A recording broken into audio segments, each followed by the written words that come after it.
Приветствую вас, дорогие друзья! Сегодняшний обзор будет посвящен Kabo Wolf King GT, версия Pro, как всегда топчик. Сравнивать мы его будем по многочисленным заявкам с новинкой от FSET 72-вольтовый FSET 11+ Super. Европейцы уже искатали Kabo вдоль и поперек. У нас же большой временной лаг между тем, как приходит товар, мы его снимаем, монтируем и выкладываем на канале. От 2 до 3 месяцев. Но, как говорится, лучше поздно, чем никогда. Итак, поехали!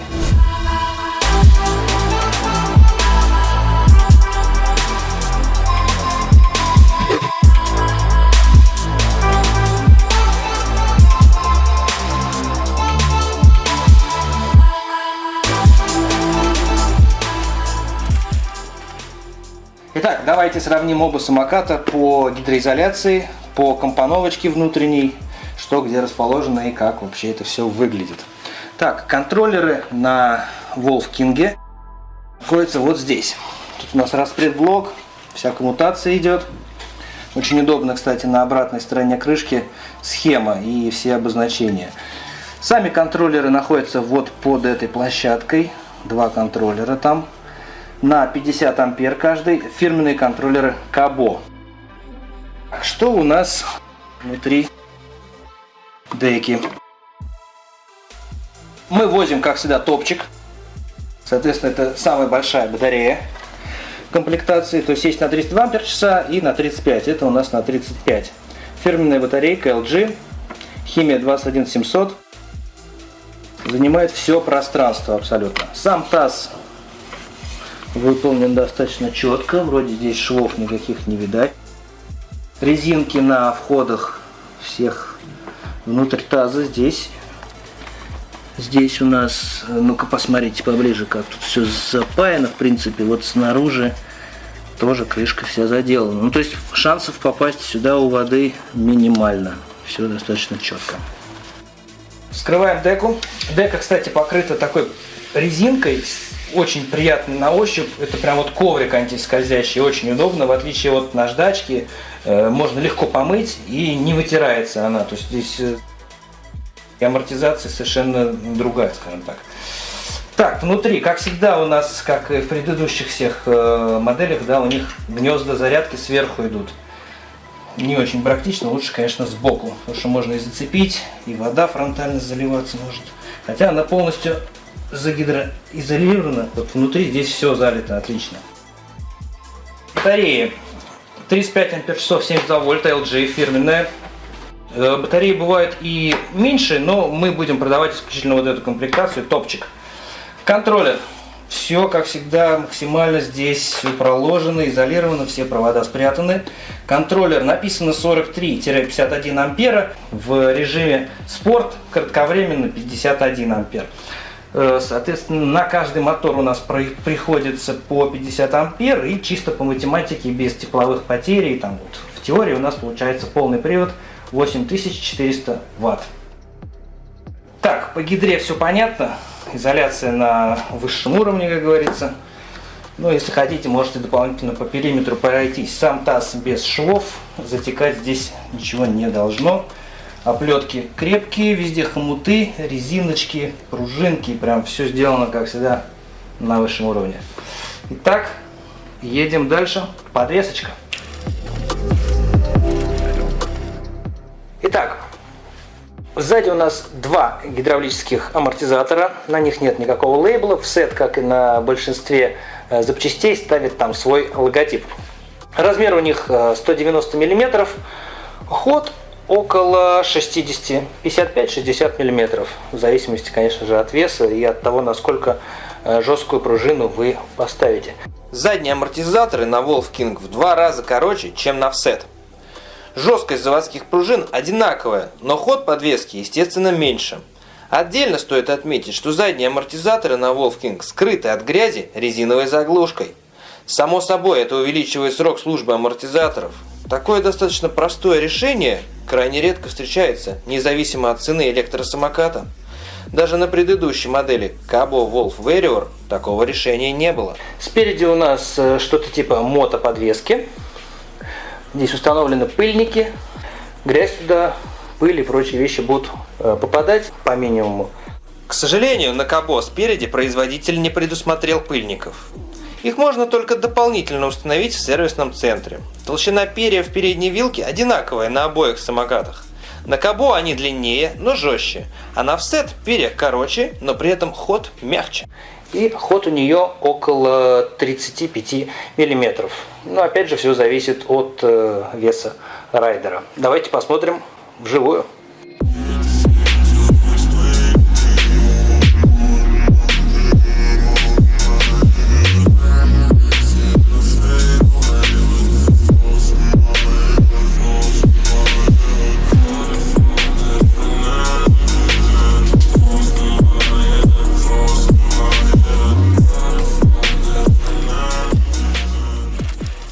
Итак, сравним мотор-колеса.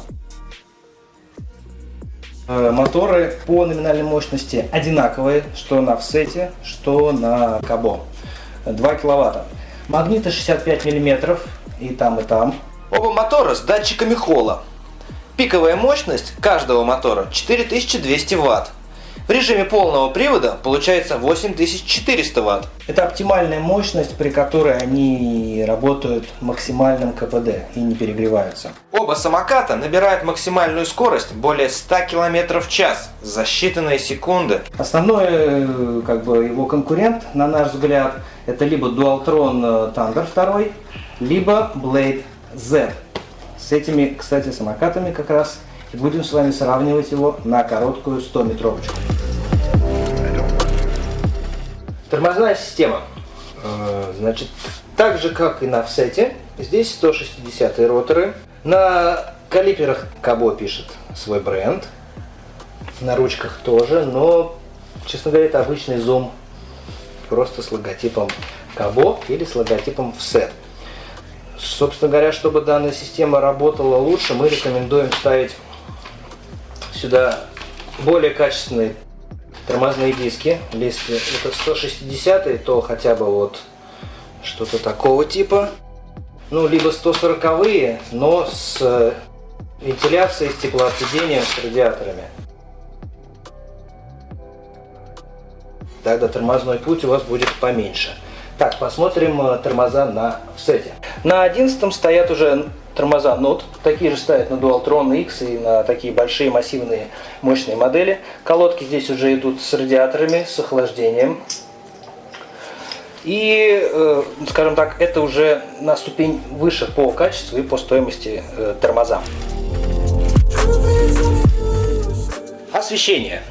На Offset у нас стоит одна мощная фара. Здесь двойная фара. Это уже фирменный стиль. Еще на Wolf Warrior'ах 3-4 сезона назад шли точно такие же фонари. Это уже более мощная версия, но по архитектуре она выглядит точно так же. Клаксон, мотоклаксон, очень мощный сигнал. Подключение, как всегда, китайцы не могут все сделать идеально. И здесь подключение идет, видите, как тут это все некрасиво. Могли бы, конечно, загнуть его и на каждый коннектор свою изоляцию насадить. Так, значит, трехрежимный свет у нас: ближний, дальний и стробоскоп. На Offset у нас всего два режима: ближний и дальний.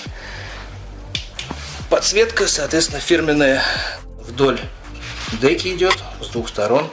Режимы у нее никак не меняются, контроллера здесь нет, у нее вот один такой режим, один свет. Мощная фара, сразу хочется отдать должное. Свет на этом самокате сделан на высшем уровне. Подсветка работает идеально. Здесь мощный фонарь, ближний свет, видите, как горит, соответственно, и дальний свет еще более мощный. По дальности и мощности главного освещения самокаты похожи, но реализация поворотников совершенно разная. На Offset они расположены по бокам рамы, соответственно, их проще повредить. Свою функцию выполняет, но выглядят как елочная гирлянда. На Кабо поворотники сделаны максимально продуманно. Задние расположены в крыле, а передние посередине рулевой стойки. Таким образом, их сложнее повредить, и они более заметны.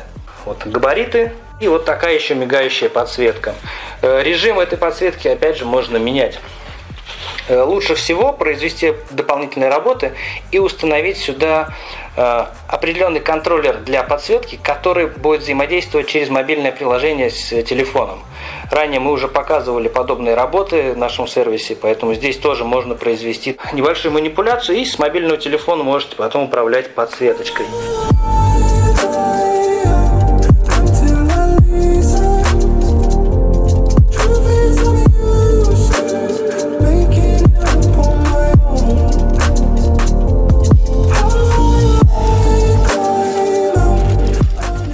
Здесь у нас блок управления светом и сигнал. Если поворотники оба зажаты, то работает как аварийка. Свет трехфазный, как уже говорили. Кнопка сигнала — это мощный мотоклаксон. И USB-порт. Можете телефон воткнуть в зарядочку, ну или какое-то портативное устройство.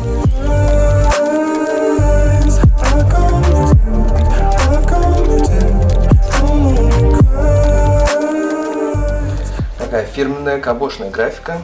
Запускается дисплейчик, очень яркий, очень удобный. По комплектации два варианта есть комплектации на кабо. Есть курок Mini Motors и контроллеры Mini Motors, классический, их зеленый. И, собственно говоря, есть вот эта система кабо. Они уже ее год используют.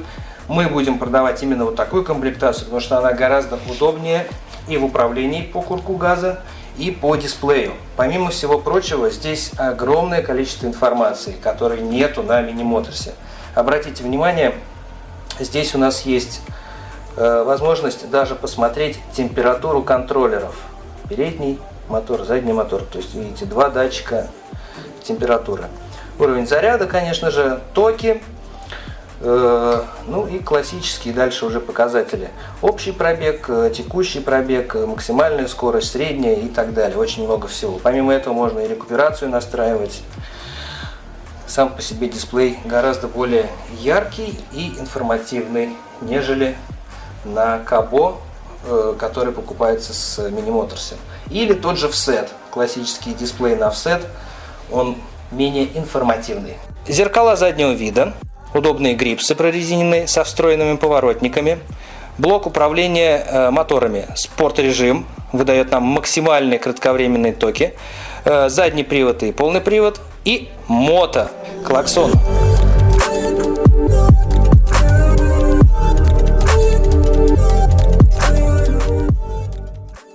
Дальше складной руль. Дальше также запуск, как и на младшем брате, через ключ NFC. Можно сюда также завести телефон и прикладывать телефон, будете запускать его от телефона. Дисплей мы уже все рассматривали здесь, поэтому кому детально надо будет, по мануалочке изучите. Кнопка поворотника, 15 секунд горит и потом гаснет. Сами зеркала заднего вида у нас имеют регулировку. Можете их выставить под себя, под любым углом, вперед-назад и также по двум осям. Так, сравним механизмы складывания. В сете у нас классический двойной хомут на каждое перо. Здесь у нас фирменный механизм складывания кабо. Это их, собственно говоря, запатентованная схема. Здесь два дополнительных фиксатора.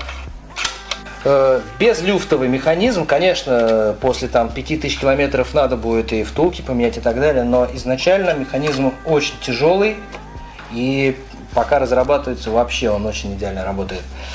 По поводу контроллеров тоже, кстати, хотелось бы отметить. Если на офсете у нас все внутри, то здесь контроллеры вентилируются. Есть воздухозаборники спереди. Воздуховодов сзади нету, но в любом случае хотя бы заходит холодный воздух при движении. То есть воздушное охлаждение здесь налажено лучше, чем на классическом офсете, у которого контроллер внутри таза находится. Далее здесь у нас такой стильный, красивый упор для ноги. Его, конечно, можно использовать как ручку для подъема и переноса. Но надо учитывать, что хват не очень удобный, и он всегда грязный из-за потока, который идет с колеса. На кабо это решение гораздо лучше продумано. Отдельный упор для ноги и отдельно ручка для переноса. Она с удобным хватом и всегда закрыта от грязи. Клиренс у самокатов отличается незначительно. На офсет 18 см, на кабо 20 см. На всех осях, на всех болтах установлены колпачки, что тоже приятно и избавляет от лишней коррозии. Покрышки. Можно выбрать два вида покрышек. Значит, сликовые, ну как сликовые, относительно это универсальные покрышки, больше для города или для сухого бездорожья. И чистый оффроуд, не шипованный, но такой уже всем известный, это CST покрышки. Протектор достаточно здесь мощный. Для любого сухого и даже мокрого бездорожья отлично проходит с камерами. Размер у них 90 на 65 и 6,5. Если сравнивать с колесами от Blade Z, то разницу видите какая, да? Там уже прям полноценные такие скутерные колеса идут, жирнейшие покрышки, тоже с камерами. Ну что же хотелось бы сказать в заключении.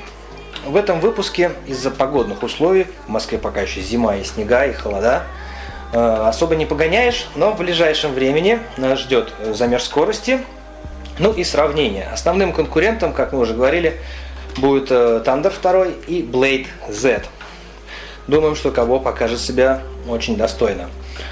Ждем жирную дискуссию. Кому какой самокат больше нравится, делитесь своим мнением. По нашему лично субъективному мнению, Всет красавчик, но по функционалу, как-то вот по управляемости, по рулежке, по динамике чуть получше Кабо.